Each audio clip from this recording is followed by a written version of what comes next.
Kejadian penting apa saja yang terjadi di belahan dunia lain ketika sahabat hebat Khalid bin Walid lahir di Mekah.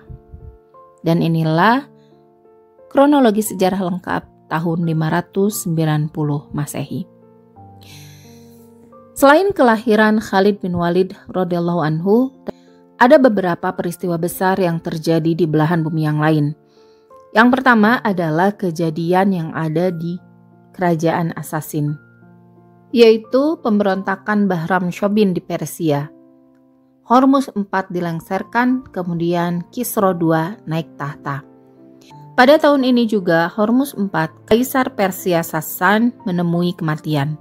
Setelah Kisra II naik tahta, bentrokan antara Bahram Shobin dan Kisra II tidak bisa dihindarkan, hingga mengakibatkan Kisra II melarikan diri dan Bahram Shobin sebagai pemberontak justru diangkat sebagai Kaisar Persia Sasan dengan gelar Bahram VI. Kemudian di Kerajaan Bizantium juga terjadi peristiwa yang sangat penting, yaitu kematian Paus Pelagius II karena wabah penyakit dan digantikan oleh Gregory the Great. Khalid bin Walid, ia merupakan salah satu sahabat yang mendapat gelar tersendiri, yaitu Pedang Allah. Dan berikut adalah 5 fakta Khalid bin Walid. Ia lahir di Mekah pada tahun 585 Masehi. Sebagian lain berpendapat ia lahir pada tahun 590 Masehi. Dengan nama lengkap Abu Sulaiman Khalid. Dijuluki Saifullah al-Maslul, yang artinya pedang Allah yang terhunus. Alasan julukan ini disematkan padanya karena Khalid pandai menyusun strategi militer hingga membuatnya selalu menang perang. Khalid pernah diturunkan dari jabatannya sebagai panglima perang.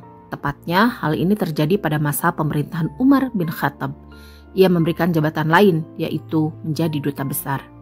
Ia masuk Islam setelah perang Uhud, tepatnya pada tahun 8 Hijriah. Masuk Islamnya Khalid ini membuat Nabi Muhammad SAW berpesan, "Jangan sakiti Khalid, karena sesungguhnya ia adalah pedang di antara pedang-pedang Allah yang dia hunuskan pada orang-orang kafir." Ia wafat pada tahun 642 Masehi. Kini jasadnya dimakamkan di salah satu masjid Suriah. Masjid itu bernama Khalid bin Walid Mosque. Bahram Shobin adalah seorang tokoh penting dalam sejarah Persia Sasania pada abad ke-6 Masehi. Lahir sebagai seorang prajurit biasa, Bahram Shobin menanjak cepat dalam hierarki militer di bawah pemerintahan Khushru II. Prestasinya yang signifikan adalah dalam pertempuran Dara pada tahun 573 Masehi, di mana ia memimpin pasukan Sasania dan berhasil memenangkan pertempuran melawan Romawi Timur. Kesuksesannya membuatnya dikenal sebagai salah satu jenderal paling cakap dalam sejarah Sasania. Namun, hubungannya dengan Khushru II memburuk akibat ketidaksetujuan dan perselisihan kebijakan. Pada tahun 590 Masehi, Bahram Shobin memberontak melawan penguasanya. Pemberontakannya berhasil dan ia menduduki tahta sebagai raja. Namun kepemimpinannya tidak stabil, menyebabkan perpecahan dalam kekaisaran. Setelah itu pemberontakan dalam pasukannya meletus dan Bahram Shobin dihianati. Ia akhirnya terbunuh dalam perkelahian pada tahun 591 Masehi. Pemberontakan Bahram Shobin memiliki dampak besar dalam sejarah Persia karena membuka jalan bagi penetrasi Arab dan akhir dari kekaisaran Sasania.